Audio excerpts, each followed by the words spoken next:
ನಮಸ್ಕಾರ ಪ್ರೀತಿಯ ವೀಕ್ಷಕರೇ, ಕನ್ನಡದ ಮನಸ್ಸುಗಳಿಗೆ ಶುಭೋದಯ. ಪ್ರಸ್ತುತ ಇರ್ತಕ್ಕಂಥದ್ದು ಥಾಯ್ಲೆಂಡ್ ದೇಶದ ಬ್ಯಾಂಕಾಕ್ ಸಿಟಿಯಿಂದ ಅಣತಿ ದೂರದ ಇರತಕ್ಕಂಥ ನುಂಗ್ ನಾಚ್ ಎಂಬಂತಹ ವಿಲೇಜ್, ಅಂದರೆ 800 ಎಕರೆ ಭೂ ಪ್ರದೇಶದಲ್ಲಿ ಹರಡಿರುವಂತಹ ಅದ್ಭುತವಾಗಿರತಕ್ಕಂಥ ವಿನ್ಯಾಸಭರಿತ ವೈವಿಧ್ಯಮಯ ಸಸ್ಯ ಕಾಶಿಯಲ್ಲಿ ನಾನಿವತ್ತು ಇದ್ದೇನೆ. ಅದ್ಭುತ ರಮಣೀಯ ಲೋಕವನ್ನು, ಅಂದರೆ ಇಂದ್ರನ ಲೋಕವನ್ನೇ ಸೃಷ್ಟಿಸಿರುವಂತಹ ಒಂದು ಮಹಾನ್ ಜಗತ್ತು ಇದು. ಬೋನ್ಸಾಯ್ ಎನ್ನುವಂತಹ ಸಸ್ಯ ತಳಿಯನ್ನು ಇವರು ಅಭಿವೃದ್ಧಿಪಡಿಸಿ ಇಲ್ಲೊಂದು ಸಸ್ಯ ಕಾಶಿಯ ಜಗತ್ತನ್ನು, ಹೊಸ ಜಗತ್ತಿನ ಅನಾವರಣವನ್ನು ಮಾಡಿದ್ದಾರಲ್ಲ. ಪ್ರಾಯಶಃ ಪ್ರಾಕೃತಿಕ ಸೌಂದರ್ಯವನ್ನು ಭಗವಂತ ಕೊಡುವುದು ಅಲ್ಪವೇ, ಆದರೆ ಅದನ್ನು ಮಾನವ ಹೇಗೆಲ್ಲ ಅದನ್ನು ಅಭಿವೃದ್ಧಿಪಡಿಸ್ಬೋದು, ಉಳಿಸಿಕೊಳ್ಳಬಹುದು, ಅದನ್ನು ಪ್ರವಾಸಿಗನಿಗೆ ಹೇಗೆಲ್ಲ ತೋರಿಸಬಹುದು ಅನ್ನುವುದಕ್ಕೆ ಇದು ಸಾಕ್ಷೀಭೂತವಾಗಿ ನಿಲ್ಲುತ್ತದೆ. ಸ್ನೇಹಿತರೆ, ಪ್ರಾಯಶಃ ನಾನು ಈ ದೇಶಕ್ಕೆ ಬಂದಾಗಿನಿಂದಲೂ ನೋಡುವ ಸ್ಥಳಗಳು, ಅಲ್ಲಿನ ಪರಂಪರೆ ಪ್ರತಿಯೊಂದು ಪ್ರವಾಸಿಗನನ್ನು ಕೈ ಬೀಸಿ ಕರೆಯುವಂತೆ ಮಾಡಿದೆ. ಪ್ರತಿಯೊಂದು ಭಾಗದಲ್ಲೂ ಕಣ್ಣಿನ ಮುಂದೆ ಆ ಇಡೀ ಸಸ್ಯ ಕಾಶಿಯಾಗಿರ್ಬೋದು, ಅಲ್ಲಿನ ನೃತ್ಯ ವೈಭೋಗ, ಅವರ ಒಂದು ಪರಂಪರೆ, ಟ್ರೈಬಲ್ಸ್ ನೃತ್ಯಗಳು, ಹೀಗೆ ಎಲ್ಲದರ ಅನಾವರಣ ಇಲ್ಲಿ ಆಗುತ್ತೆ.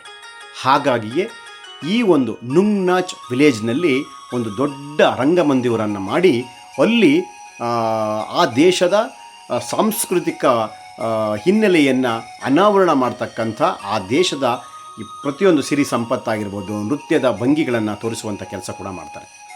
ಇಲ್ಲಿ ಎಲ್ಲದಕ್ಕಿಂತ ಹೆಚ್ಚಾಗಿ ನಾನು ನೋಡಿದಂಥದ್ದು ಪ್ರಾಣಿಗಳು, ಪಕ್ಷಿಗಳು ಸಿಮೆಂಟ್ನಲ್ಲಿ ತಯಾರು ಮಾಡಿ ಇಡೀ ಈ ಒಂದು ಉದ್ಯಾನವನದಲ್ಲಿ ಅನಾವರಣ ಮಾಡಿರ್ತಕ್ಕಂಥದ್ದು ಕೂಡ ಪ್ರವಾಸಿಗನಿಗೆ ಬಹಳ ಖುಷಿಯನ್ನು ಕೊಡುತ್ತದೆ. ಸ್ನೇಹಿತರೆ, ಜೊತೆಗೆ ನೀರನ್ನು ಬಳಸಿಕೊಂಡು, ಯಥೇಚ್ಛವಾಗಿ ನೀರನ್ನು ಕೂಡ ಬಳಸಿಕೊಂಡು ಇವರು ಅಲ್ಲಿಯೂ ಕೂಡ ಬೇರೆ ಬೇರೆ ಆಯಾಮಗಳಲ್ಲಿ ಪ್ರವಾಸೋದ್ಯಮವನ್ನು ಅಭಿವೃದ್ಧಿಪಡಿಸಿದ್ದಾರೆ.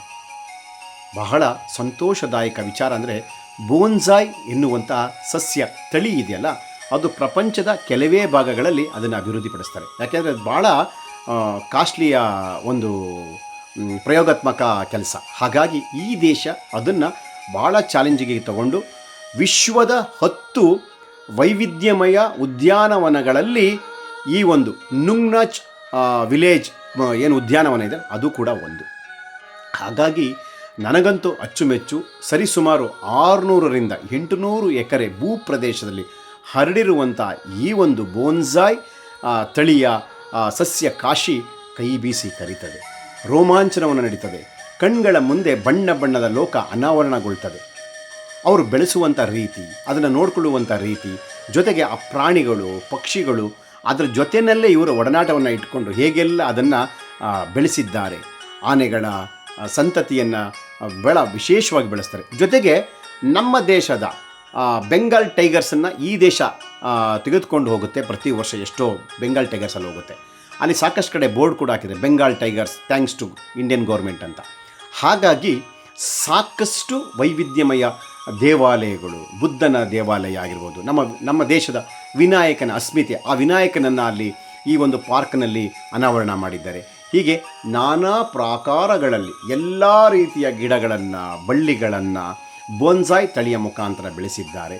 ಪಕ್ಷಿಯ ಲೋಕವಿದೆ, ಪ್ರಾಣಿಗಳ ಅನಾವರಣ ಇದೆ. ಹೀಗೆ ನಾನಾ ಪ್ರಾಕಾರಗಳಲ್ಲಿ ಥಾಯ್ಲ್ಯಾಂಡ್ ದೇಶ ಪ್ರವಾಸಿಗನನ್ನು ಕೈಬೀಸಿ ಕರೀತದೆ. ನನಗಂತೂ ಅಚ್ಚುಮೆಚ್ಚಿನ ನೆಚ್ಚಿನ ತಾಣವಾಗಿ ಇದು ಕಾಣ್ತದೆ.